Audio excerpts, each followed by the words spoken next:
नमस्कार दोस्तों, मैं हूं अतुल सिंह। स्वागत है आपका इन्वेस्ट कर लो भाई चैनल में। दोस्तों, एक समय था जब लोग पीएसयू स्टॉक्स को मजाक समझते थे।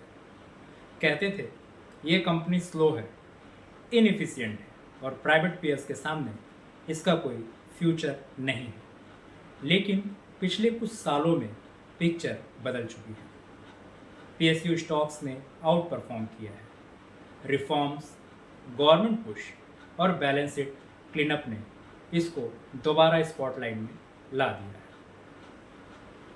आज हम डिटेल में समझेंगे और देखेंगे कि पीएसयू स्टॉक्स का परफॉर्मेंस लास्ट 10 सालों में कैसा रहा, रिस्क रिटर्न प्रोफाइल क्या कहता है, स्क्यूनेस, कुर्टोसिस तक कौन कौन से सेक्टर्स रिफॉर्म से ज़्यादा लाभान्वित हुए और इन्वेस्टर्स के लिए आगे की स्ट्रेटेजी क्या होनी चाहिए। तो चलिए शुरू करते हैं इस गहरे सफ़र को। PSU stocks riding the reform wave. PSU sector India की इकोनॉमी की एक कॉर्नर स्टोन रही है। इंडिपेंडेंस के बाद इन्हें नेशन बिल्डिंग के लिए बनाया गया, चाहे वो बैंकिंग हो, एनर्जी हो, डिफेंस हो या इंफ्रास्ट्रक्चर। लेकिन 2000 से लेकर 2010 में इसका नाम अंडर परफॉर्मर से जुड़ गया। Slow decision making, bureaucratic delays और इनएफिशिएंसीज ने इन्हें अनअट्रैक्टिव बना दिया था। लेकिन 2020 के बाद खेल बदल गया। Balance sheet cleanup, NPA provisioning, consolidation और सबसे बड़ा गवर्नमेंट रिफॉर्म्स और डाइवर्समेंट पुश, इन सब ने पीएसयू को दोबारा अट्रैक्टिव बनाया है। अब नंबर्स पर आते हैं। अगर हम 2015 से सितंबर 2025 की बात करें तो निफ्टी 50 का CAGR 12.65%, निफ्टी PSC का CAGR 12.82, निफ्टी PSU बैंक का CAGR 11.26, यानी ब्रॉड मार्केट के बराबर PSU ने भी डिलीवर किया है और कुछ केसेस में आउट परफॉर्म भी किया है। लेकिन असली मज़ा रोलिंग रिटर्न्स में। अक्टूबर 2018 से लेकर सितंबर 2025 के रोलिंग हुई 3 ईयर रिटर्न्स का डेटा अगर देखें तो निफ्टी 50 15.4%, मीन रिटर्न यानी average return 6.2% volatility, stable compounding. Nifty PSC 28.7 average return और 20.9 volatility. Nifty PSU bank 32.7% average return और 30.9% वोलाटिलिटी। मतलब पीएसयू ने शानदार रिटर्न्स दिए, लेकिन साथ में वोलाटिलिटी 4 से 5 टाइम्स ज़्यादा थी। हाई रिस्क हाई रिटर्न, यही इनकी कहानी रही है। अब थोड़ा टेक्निकल हो जाए। पीएसयू इंडेक्स पॉजिटिवली स्क्यूड है, यानी जब रिफॉर्म्स आते हैं तो ये अचानक उछाल मारते हैं। लेकिन इनकी कुर्टोसिस नेगेटिव है, मतलब इनके आउटकम्स बहुत डिस्पर्स्ड होते हैं, यानी प्रिडिक्टेबल नहीं रहते। निफ्टी 50 एक नॉर्मल डिस्ट्रीब्यूशन कर्व की तरह बिहेव करता है, स्टडी कंपाउंडिंग देता है over a period of time. लेकिन पीएसयू इंडिसेस बेल कर्व से दूर है, कभी अचानक रैली तो कभी डीप करेक्शन। यही रीजन है कि पीएसयू में टाइमिंग क्रिटिकल है। पीएसयू स्टॉक्स के रैली को समझना है तो रिफॉर्म्स को समझना पड़ेगा। 4 बड़े ड्राइवर्स रहे हैं इसकी रैली में। पहला, government reforms and divestment. IDBI bank divestment, Air India privatisation, LIC listing, strategic sales और एसेट मोनेटाइजेशन ने इन्वेस्टर्स कॉन्फिडेंस को बढ़ाया है। अगर बैंकिंग सेक्टर के रिफॉर्म्स की बात करें तो consolidation and recovering, NPS provisioning और रिकैपिटलाइजेशन के बाद PSU बैंक्स मजबूत हुए हैं।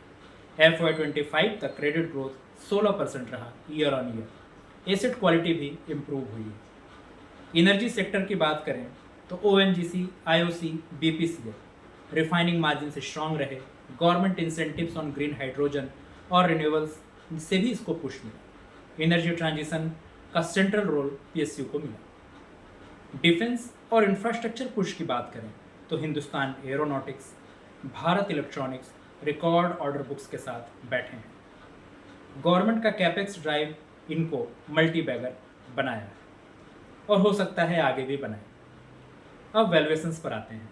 निफ्टी 50 इसका करंट PE है 21.8 टाइम्स, वर्सेज इसका एवरेज पी 24.7 यानी अंडर वैल्यूड जोन में है। निफ्टी पीएसयू बैंक इसका price to book value 1.2 times है, एवरेज है 0.97 यानी प्रीमियम पर ट्रेड कर रहे हैं। निफ्टी पीएससी इनका पी है 11.9 टाइम्स और इनका एवरेज है 10.4 टाइम्स यानी स्लाइटली अबव में। निफ्टी 50 सेफ बेट है वैल्यूएशन कशन के साथ। पीएसयू बैंक्स ऑप्टिमिज्म ड्रिवन है, vulnerable to correction.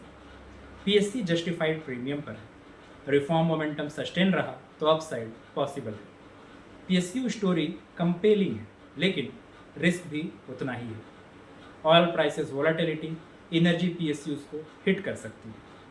Policy uncertainty जैसे अगर रिफॉर्म स्लो हुए तो वैल्यूएशंस गिर सकते हैं। पीएसयू बैंक्स हाई बेटा है, अगर क्रेडिट साइकिल टर्न हुआ तो शार्प करेक्शन भी आ सकता है। साथ ही जियोपॉलिटिक्स और interest rate hike risk create करते हैं। मिड टर्म केस इंटैक्ट है, reform momentum, healthier balance sheets और सेक्टोरल टेलविंड्स पीएसयू को सपोर्ट करते रहेंगे, लेकिन एलिवेटेड वैल्यूएशंस मतलब कॉशन जरूरी है। निफ्टी 50 रहेगा steady compound over a period of time, history भी यही। पीएसयू बैंक्स और PSC high risk high reward bets रहेंगे, यानी टैक्टिकल इन्वेस्टिंग काफ़ी ज़रूरी है। तो इन्वेस्टर्स को क्या करना चाहिए, यानी आपको क्या करना चाहिए? सेलेक्टिव एक्सपोजर, सब पीएसयू खरीदना गलती होगी। बैंकिंग, एनर्जी और डिफेंस पीएसयू में डिफरेंशिएटेड अप्रोच अपनाना होगा। साथ ही स्टैगर्ड एंट्री, लमसम नहीं, धीरे धीरे बिल्ड करें और लॉन्ग टर्म इन्वेस्टर्स माइंडसेट होना चाहिए, यानी रिफॉर्म लेड कंपाउंडिंग कैप्चर करना है। टैक्टिकल इन्वेस्टर्स जो रैलीज पर बुक करें, डिसिप्लिन रिस्क मैनेजमेंट अपनाएं, बट फॉर लॉन्ग टर्म। दोस्तों, पीएसयू स्टॉक्स आज फिर से इंडियन इक्विटी मार्केट के सबसे इंटरेस्टिंग कॉर्नर में है। स्टैटिस्टिकली इन्होंने हाई मीन रिटर्न्स दिए हैं, लेकिन साथ में हाई वोलेटिलिटी भी रही। ये स्टडी कंपाउंडिंग प्ले नहीं है, बल्कि टैक्टिकल बेट्स है। रिफॉर्म्स ने इनकी किस्मत पलटी है और अगर मोमेंटम बना रहा तो अगले डिकेड्स में भी ये वेल्थ क्रिएशन की नई गाथा लिख सकते हैं। तो याद रखिए, पीएसयू स्टॉक कोई रेलिक्स नहीं है, बल्कि इंडिया के अगले फेज के ग्रोथ व्हीकल्स बन रहे हैं। लेकिन इसमें राइड करना है तो सीट बेल्ट टाइट रखना पड़ेगा, क्योंकि ये सफ़र स्मूथ नहीं बल्कि रिफॉर्म ड्रिवन रोलर कोस्टर होने वाला है। यह वीडियो केवल एजुकेशनल और इन्फॉर्मेशनल पर्पज के लिए है, यह किसी भी तरह से बाई और सेल रिकमेंडेशन नहीं है। Always think long term. तो लॉन्ग टर्म इन्वेस्टर्स को क्या करना चाहिए? You know it. Thank you.